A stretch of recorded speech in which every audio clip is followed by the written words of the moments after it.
আসসালামু আলাইকুম। আমি এখন বানাবো দারুণ মজার একটা পাকোড়া। এটা হচ্ছে আমরা যে সমস্ত জিনিস ফেলে দেই সবজি, সাধারণত সবজির পুরো অংশটা আমরা ব্যবহার করি না, অনেক কিছু আমরা ফেলে দিই, সেগুলো দিয়েও খুব সহজে দারুণ মজার একটা পাকোড়া তৈরি করে নিতে পারেন। তো এই দুর্দিনে ফেলনা বলতে আসলে কোনো কিছুই নাই, যে হারে জিনিসপত্রের দাম বাড়তেছে সব কিছুই ব্যবহার করা উচিত। তো সেই ফেলনা অংশটুকু দিয়ে আমি এখন বানাবো দারুণ মুচমচে একটা পাকোড়া। এটা বানানোর পরও প্রায় ঘন্টা দুয়েক খুবই মচমচে থাকে, তৈরি করা খুব সহজ। তো আসলে নাকি শুরু করা যাক। আমি এখানে আমাদের সবজির কিছু ফেলনা অংশ নিয়ে নিছি। যেমন ধরেন এটা হচ্ছে ফুলকপির গোড়ার দিকটা, ওই যে ডাটা যে থাকে এগুলা, যেগুলো আমরা সাধারণত ব্যবহার করি না শীতকালে। গরমকালে হলে ব্যবহার করতাম, কারণ তখন বেশি দাম দিয়ে কিনতাম, সব কিছুই ব্যবহার করি। কিন্তু শীতকালে আমরা অনেক কিছুই ফেলে দিই, গোড়া টোড়াগুলা ওগুলা। গাজরের সাধারণত একটু সবুজ সবুজ হয়ে গেলে এই জায়গাটা আমরা নিতে চাই না, গোড়ার দিকে এই জায়গাটুকু। ব্রোকলির গোড়ার দিকটা, ডান্ডিটা আর কি। কারণ এইগুলাকে আমি পাতলা পাতলা করে কেটে নিব, একদম এরকম চিকন চিকন করে কেটে নিব সবগুলাকেই। এই যে একটু লম্বা লম্বা করে,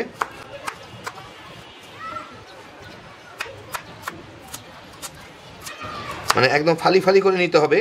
একটু মোটা চিকন থাকলেও কোনো ক্ষতি নাই। এরকম করে সবগুলাকে আমি কেটে নিব। গাজরটার ওই উপরের অংশটুকু ফেলে, সবুজ সবুজ থাকলেও কোনো ক্ষতি নাই, কারণ ফেলনা কোনো কিছুই না, অনেক দাম দিয়ে কেনা আজকাল তরকারি, বুঝতেই পারতেছেন তরকারির দাম। এইভাবে সবগুলোকে আমি ফালি ফালি করে কেটে নিব। আমি এখানে ছোট একটা আলু কোচায় নিচ্ছি, এরকম পাতলা পাতলা করে, খুব ছোট একটা আলু।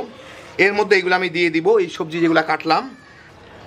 আমি ফুলকপির কচি কচি পাতাগুলাও নিয়ে নিচ্ছি। এখানে আছে ধনিয়া পাতার যে গোড়ার অংশটুকু আছে, দেখেন ডান্ডিগুলা, ওগুলা কুচানো, একটু ধনিয়া পাতা কুচানো, একটু কাঁচামরিচ কুচানো, আর একটা ছোট পেঁয়াজ কুচি করে দিয়ে দিচ্ছি আমি এর মধ্যে, দেখতেই পাচ্ছেন। স্বাদ মতো একটু লবণ দিব, একটু গোলমরিচের গুঁড়া, কি ইচ্ছা করলে গরম মশলা, জিরা টিরা ইত্যাদি দিতে পারেন, আমি এগুলো কিছুই ব্যবহার করবো না। আটা দিব, এখানে প্রায় আধা কাপের মতো আটা দিব, আর 1/3 কাপ কর্নফ্লাওয়ার দিব। দিয়ে এইটাকে হালকা একটু মিশাই, এর মধ্যে আমি পানি দিয়ে মিশাবো। দেখুন তো একদম পাতলা হবে না। আর সবজি কিন্তু লবণের জন্য পানি ছাড়বে, সেই জন্য প্রথমে খুব বেশি পানি দিয়ে লাভ নাই, কিন্তু আটার কর্নফ্লাওয়ারের পরিমাণটা একটু বেশি হবে।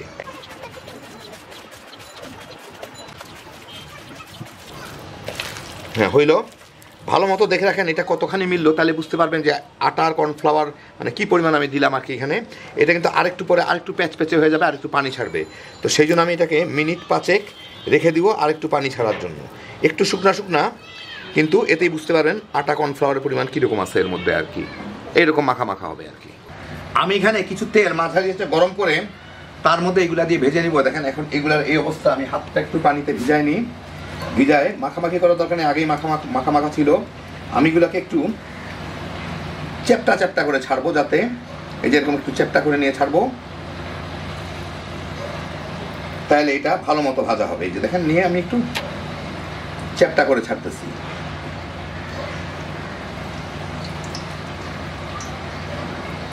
আমরা যেরকম সাধারণত বড়া বানাই সেরকম।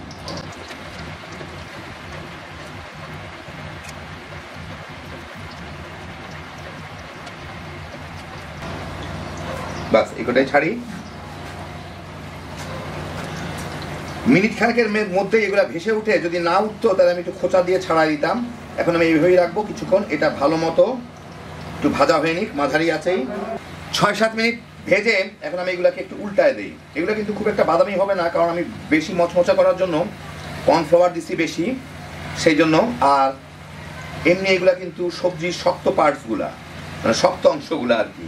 যাই হোক, কিন্তু সিদ্ধ হবে, খুবই মচমচে টাইপের হয়, খাইতে দারুণ লাগে। তো আমি সবগুলাকে একটু উল্টায় দিই, হালকা বাদামি হইলেই যথেষ্ট। এই নাড়ার সময় বুঝতে পারবেন যে এটা একদম মচমচে হয়ে গেছে। এরকম একটু হালকা, এর থেকে আরেকটু হালকা বাদামি এরকম হবে আর কি। আরো মিনিট 3 ভাজলাম, ওই পাশটাও হয়ে গেছে। এখন ধীরে ধীরে একটু বাদামি বাদামি হইতে থাকে, অসুবিধা নাই। এখন আমি এগুলোকে তুলে ফেলবো। একটা টিস্যুর উপরে এই যে এরকম হবে, একদম মচমচে। বাকিগুলোকে আমি ঠিক একইভাবে ভেজে ফেলবো। তো এই দেখেন হয়ে গেল আমার দারুণ মজার মচমচে পাকোড়া। এতে আমি যা ব্যবহার করলাম, আপনারা অন্যান্য যে কোনো সবজির যেই অংশটুকু ফেলে দেওয়া হয় সেগুলোও ব্যবহার করতে পারেন, কোনো ব্যাপার না। খাইতে অসাধারণ। আজকাল জিনিসপত্রের যা দাম, কোনো কিছু ফেলে না দিয়ে ফেলনা জিনিস দিয়ে ঝটপট বানিয়ে নিতে পারেন। বাচ্চা বড় সবাই তামা তামা করে খাইয়ে ফেলাইতে পারবেন। এটাতে কতখানি মচমচে আপনাদের দেখাই। এই যে দেখেন, শব্দ পাচ্ছেন কিনা জানি না। আর ভিতর দিকটা হচ্ছে এমন, ভাঙতে গেলেই মচ করে উঠে। এই যে দেখেন, এই হচ্ছে ভিতর দিক। হ্যাপি জোশের একটা আইটেম। আল্লাহ আপনাদের সবাইকে ভালো রাখুন, সুস্থ রাখুন, নিরাপদে রাখুন। ইনশাআল্লাহ বেঁচে থাকলে আবার দেখা হবে। আল্লাহ হাফিজ।